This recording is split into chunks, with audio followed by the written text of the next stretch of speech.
In a setting far removed from the peaceful world of verdant fields, sun-drenched crops, and the tranquil sounds of animals from the barn, in an airport dominated by gleaming metal and sharp lines, stood José, a farmer poised to realize the greatest dream of his life. The lines on his face carried the marks of years spent in the fields and the open air, his hands still bearing the scent of the earth. His simple attire, worn boots, and old hat made him seem completely out of place in the chic and flashy world of city life. José had always looked to the sky, dreaming of flying far away. He had worked, saved, and sacrificed for years, and finally, as a reward for all that effort, he had reached the point where he could afford to buy his own private jet. This wasn't just a means of transportation for him. It was concrete proof that he could overcome all obstacles, a testament to his perseverance and determination. As he entered the airport's luxurious lobby, he became even more aware of how different everything was from his own world. Well-dressed people hurried about, talking on their expensive phones. Salespeople greeted customers with forced smiles on their faces. José felt a bit out of place in this crowd, but with his focus fixed on his dream, he made his way toward the area where the private jets were displayed. When he arrived at the display area, his heart began to race with excitement. The gleaming metal surfaces, the enormous wings, and the impeccable craftsmanship made the plane of his dreams come alive before his very eyes. His gaze traveled over each detail as he tried to find the perfect aircraft of his dreams. However, José's excitement was replaced by a slight discomfort with the cold and distant look of a salesman who appeared at the door. The salesman, tall, with well-groomed hair and a pressed suit, seemed like he was from another world.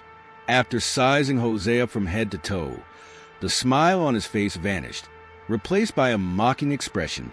"Can I help you?" the salesman asked, his voice filled with artificial politeness. José tried to hide his excitement, responding, "Yes, I've come to look at the private jets." The salesman's eyebrows rose even higher at this unexpected reply. He looked at José as if saying, "You? Perhaps you're in the wrong place," he continued, implying that José didn't belong in such a place. "The jets here are quite expensive. I'm sure you understand." José's heart ached a little more at this arrogant and judgmental attitude. He thought that the salesman had no right to look down on him like this. But he had come to fulfill his dream, and these kinds of small obstacles wouldn't stop him. "Yes, I understand," he said in a calm tone of voice. "That's exactly why I've come to look at them." When the salesman realized José's determination, he adopted an even more careless attitude, saying, "All right then," and headed toward the displayed jets. However, he did not continue to follow José, treating him as if he were invisible. The salesman's attitude made it clear that he didn't see José as belonging here and didn't bother to give him his attention. Despite this, José continued to approach the jets with determination. He touched the fuselage of the plane, looked under the wings, and peeked into the cockpit. He began to ask questions out of curiosity. The salesman answered these questions reluctantly, even ignoring some of them. "What's the fuel consumption on that jet?" José asked. The salesman took a deep breath as if he had done something very tiring, saying, "I don't have that much detailed information. You can get a brochure," and directed José toward the brochure stand. José was surprised and disappointed by this disrespectful behavior. He had a hard time understanding why he was being looked down upon as he was trying to pursue his dreams. However, he was determined not to give up. He was not just a farmer. He was also a person with dreams who was trying to make them a reality. The salesman's patience began to wear thin with José's persistent questions. After a while, he said harshly, "Look, if you're not a serious buyer, don't waste my time." José was very hurt by these words. "Actually, I'm really interested and I'm thinking of buying one," he said, his voice a little shaky. The salesman looked at him with wide eyes, as if he couldn't believe what he was hearing, and sneered, "You? Thinking of buying one? Come on, is this a joke?" These words were the last straw. José couldn't believe that the salesman was looking down on him so much just because of his appearance. A feeling of revolt rose inside José as all of this was happening. The other customers around also began to watch José carefully. Some were smiling, and others were watching the bizarre situation with mocking glances. Someone like that could never buy a jet, a voice was heard saying. He must be lost, added another. These cruel words were like daggers in José's heart. Instead of fulfilling his dream, he began to wonder why he was being belittled and humiliated so much. But even then, he had no intention of giving up on his dream. Just then, he felt a light touch on his shoulder. When he turned around, he saw an old friend. His friend, in his colorful striped shirt, slightly pot-bellied, looked quite cheerful. "Wow! José, what are you doing here?" his friend asked, laughing. José felt a sense of relief mixed with surprise at this sudden encounter. His friend's presence slightly eased his feeling of loneliness in the crowd. "I just came to look at a few things," José said to his friend. "It looked like you were looking at the jets. I knew about this dream of yours, so you haven't forgotten it," his friend said, smiling. "So, are you thinking of buying one?" José hesitated a little, answering, "Actually, I did think about it, yes. But I don't think people here see someone like me as belonging here." His friend shook his head. "Don't pay any attention to those snobs. What do they know about dreams?" Then he winked at his friend.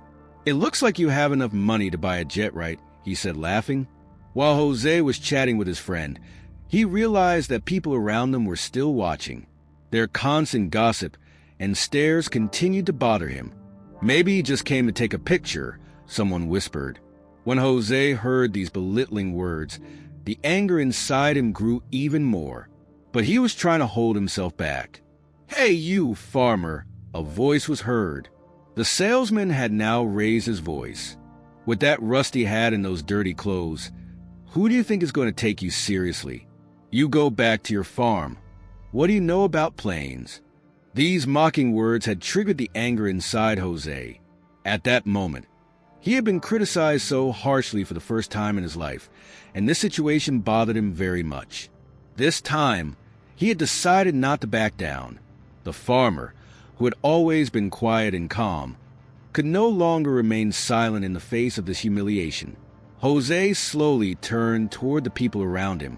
He fixed his gaze on everyone who had looked down on him. Then, in a loud and firm tone of voice, he said, "I'm buying this jet for myself, not to impress anyone." At these words, the others began to laugh out loud. Mockingly, they said, "You?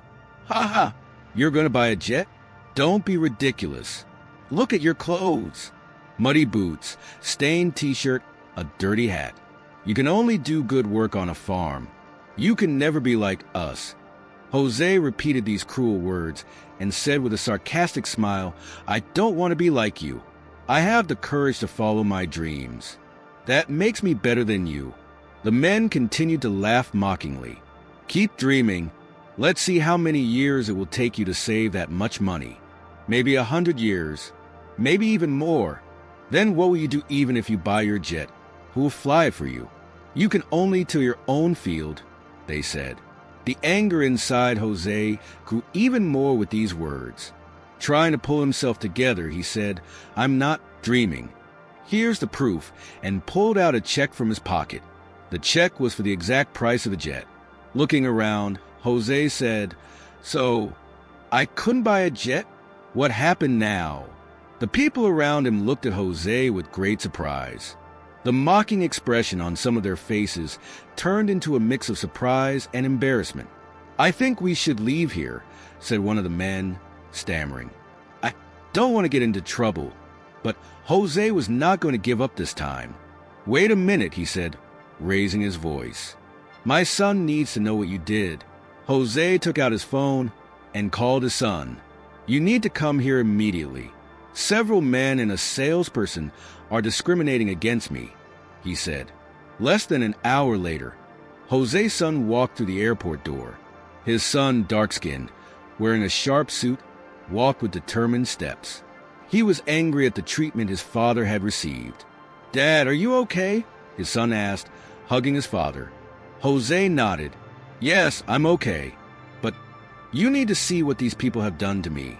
The men around them became even more uneasy at the presence of José's son. "You're going to pay for what you did to my father," his son said in a determined voice. I'm here to fix everything. The son walked into the group of men. He asked each of them for their names and the companies they worked for. I'm going to sue all of you for discrimination, he said. As Jose and his son left the airport, the shocked stares of the people around them were still on them. Jose squeezed his son's shoulder with pride. The case went to court. A mediation hearing was scheduled. Jose's lawyers had prepared a strong defense, showing that he had been discriminated against and humiliated. In the courtroom, Jose and his son explained what they had experienced in an effective and powerful manner. Witnesses and documents were also presented. The judge presiding over the hearing was very disturbed by what had happened. From what I see, Jose was treated unfairly, the judge said. A person's appearance should never be a reason for discrimination. However, the judge continued, but I must also take the other side of the story into consideration. The employees involved in the incident also have their own stories. There are always two sides to every story. Jose's lawyer angrily intervened. Your Honor, my client is a hardworking and deserving individual. The judge cut off the lawyer, saying, You are right. Jose has every right to be angry and to fight for his rights. A slight smile appeared on Jose's face as he realized that the court was turning in his favor. However, the judge's next words surprised everyone. But the company also has a right to protect its reputation and brand, the judge said. I think instead of blaming the company and Jose should find a solution together. If the company acknowledges its mistake and changes its attitude, I may consider reducing the penalty. One of Jose's lawyers stood up in anger. We cannot accept this proposal. The company has committed a serious crime against Jose and must pay for it. Another lawyer added, Jose was humiliated by this company and its employees. We will not let this go without repercussions. The judge was annoyed by the lawyer's insistent attitude. Okay, then we will start the trial, he said. But remember, if you don't have enough evidence, you could lose everything. The trial began. Jose watched how meticulously his lawyers were pursuing the case. The lawyers were doing their best to prove the discrimination and humiliation. The company's lawyers were trying to deny the accusations. During the hearing, both sides tried to prove themselves. Although Jose was nervous, he thought the case was proceeding in his favor, but the judge's decision was still not clear. Just then, the courtroom door opened and a familiar face entered. Who wants to testify? The judge asked, looking surprised. The person who entered was a mysterious woman, an employee at the airport who had agreed to come forward as a witness. It seems we have a new witness, said the judge. If you have any relevant recordings, we can accept them as evidence. The witness, named Patricia, stepped forward with a determined look. I heard everything, she said in a loud voice, and I recorded it all. Of course, they tried to stop me, but I wouldn't let them treat Jose like that. The judge was stunned by these developments. Patricia connected her phone to the court system and started playing the recordings. The courtroom fell silent. The mocking and insulting voices that had been heard that day could be heard in the recordings. When the recordings ended, the judge was visibly affected. Gathering his papers, he thought for a short time. In light of the evidence presented, this court has determined that Jose was indeed discriminated against and humiliated by this company, he said. The judge looked at the company's lawyers, lowering his glasses. They have much to learn about respect. The decision was met with cheers in the courtroom. Jose left the courtroom with a smile. His lawyers were preparing to use the money from the court penalty to buy an even better jet. Later, Jose returned to the airport. Holding the huge check in his hand, he walked with his head held high. The airport employees who had once made fun of him were embarrassed as they looked at him. Turning to the group that had attacked him, Jose shouted, "Do you still think I'm worthless?" Then, turning his back on them, he said, "I'm going to buy my jet, but not from you. I'm going to buy from your competitors. They deserve my money more than you," and headed towards a competitor's store. Jose bought the best jet he could afford. As he boarded his new jet, the employees from the other store could only look at him with regret. As Jose flew home in his new jet, He was filled with confidence and joy he had never felt before. His wife and children greeted him with love. As José looked at his new jet, he thought about the lessons he had learned from this experience. He understood how wrong it was to judge a person and how important it was to pursue his dreams.